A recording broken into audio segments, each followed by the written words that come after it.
We're the two teachers. Welcome to the Strangest Things. Timeless talk about today's topics. Andy, I'll tell you what's strange is how important the White House office is. We're told if you don't have your house in order, you're going to have an unsuccessful presidency.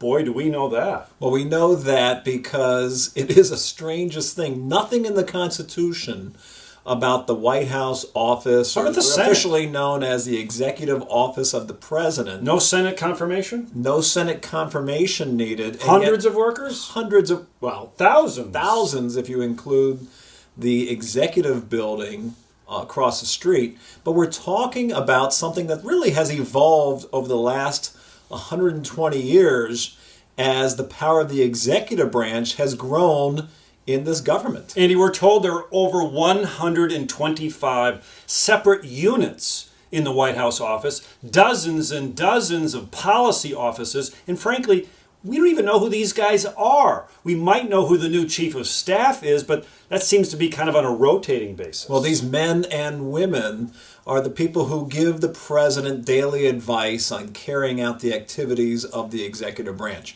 It could be as simple as a speechwriter. It can be as complicated as the National Security Council, the National Security Advisors, advising the president on threats to America's security every day. One chief of staff, Andy, told in a recent article that the chief of staff of the president of the United States may be the second most powerful person in the world. Who are these people?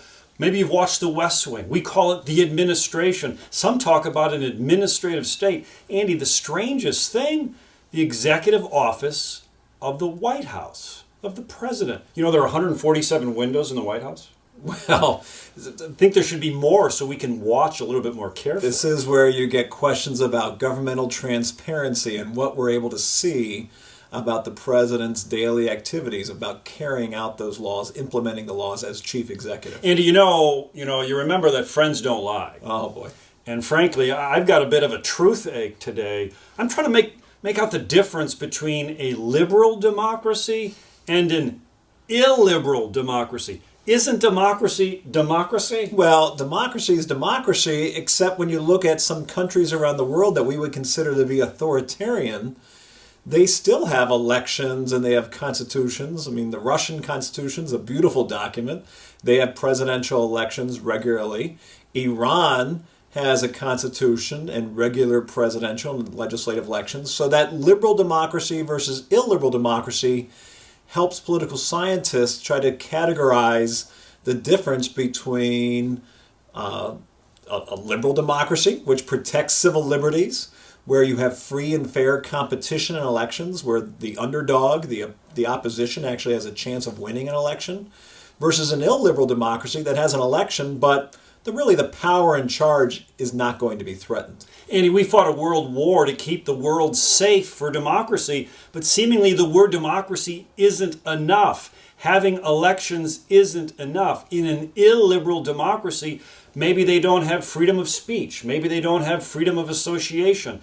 Maybe they don't have freedom of the press. Andy, this is a really important distinction. But let's not confuse ourselves. The fact that we call it a liberal democracy doesn't mean we're talking the Democratic Party and liberalism. We're talking classical liberalism. That idea of full and complete liberty and equality for all. Well, that classical liberalism, the idea that government is limited, that there are certain things that the government cannot do to you, they cannot make you do, and that's where you get civil liberties. And it really becomes one of the key differences between a liberal and an illiberal democracy. The idea that in a liberal democracy, there are certain civil liberties in the United States, these are spelled out in the Bill of Rights, that the government cannot abridge. They cannot take these liberties away.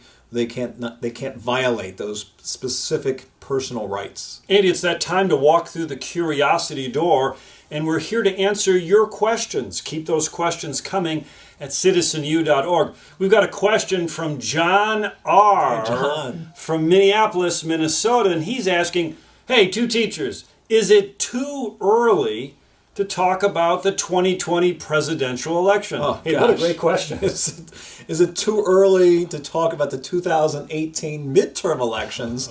We should be saying yes, But because we have these every other year House of Representatives and for some senators, plus primary elections, it seems like it's never too early to start talking about the next election.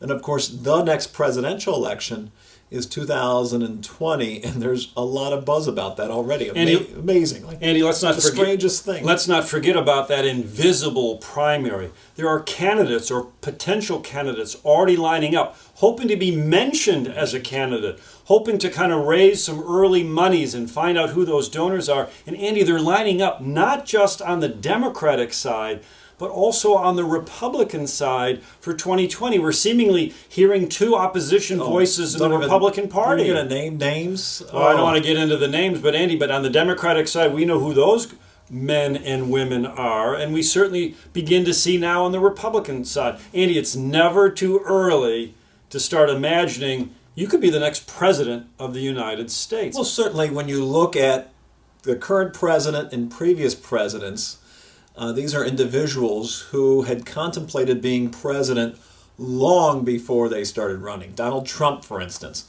was talking about presidential runs as early as the late 1980s, early 1990s, before he actually chose to run in the 2016 presidential election.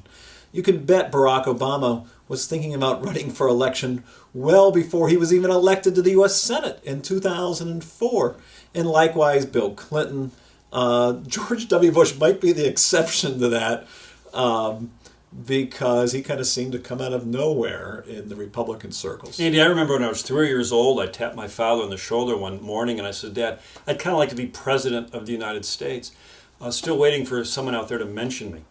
Well, the mention is key. And even going back to the George W. Bush, even though he might not have been serious in his 30s and 40s about running for president, certainly having the name George W. Bush did not hurt him in terms of being mentioned. And then, of course, that other important part of the invisible primary, being able to collect money. Is this somebody who has that, dare I say, that celebrity persona, that excitement around his or her campaign where they can collect tens of millions, hundreds of millions of dollars in order to be a viable candidate?